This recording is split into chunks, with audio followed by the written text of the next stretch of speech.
mentioned to Jim that Fort Carson Army Base was just to the right of us. His response? Who cares? It's army.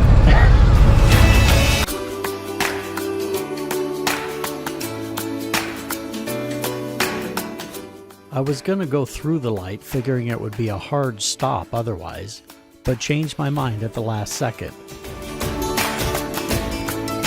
But then Kevin and Jim pointed out why it was a good thing that I did stop.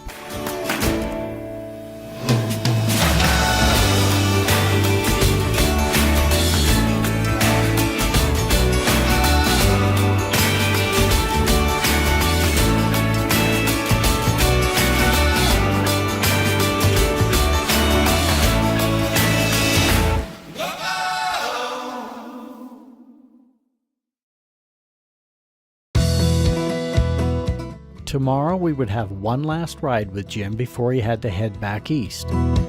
He said he had to be back in time for a wedding or something like that. Shut up, stupid! Well, he said he was actually in this wedding. Fool! Okay, just to be fair, it was his daughter's wedding. Shut up, fool!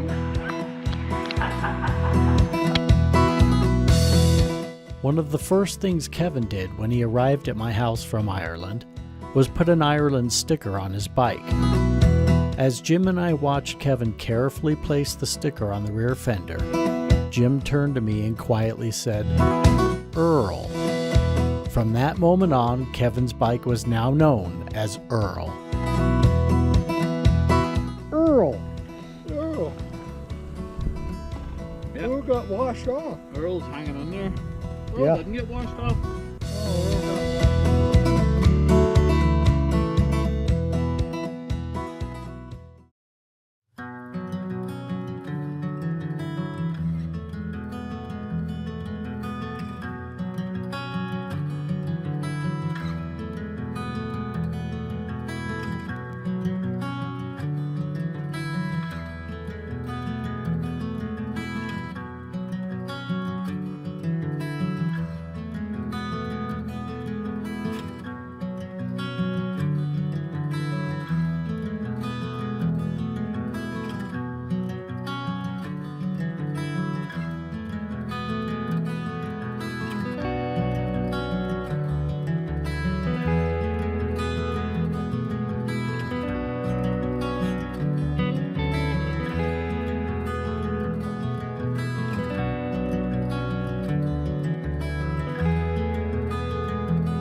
This morning was no different than any other on this trip. Kevin got up around 5 a.m. to see Jim off, and I was up shortly after that. But when Kevin went out in the garage to say goodbye, Jim was already gone. My security camera caught him pulling out of the garage on his bike at 4 a.m. And as I mentioned before in this video, Jim likes to get up real early. This morning, Kevin and I will be starting the second half of the trip, heading west into Utah, then south into Arizona, east into New Mexico, then north back into Colorado, about 1,800 miles.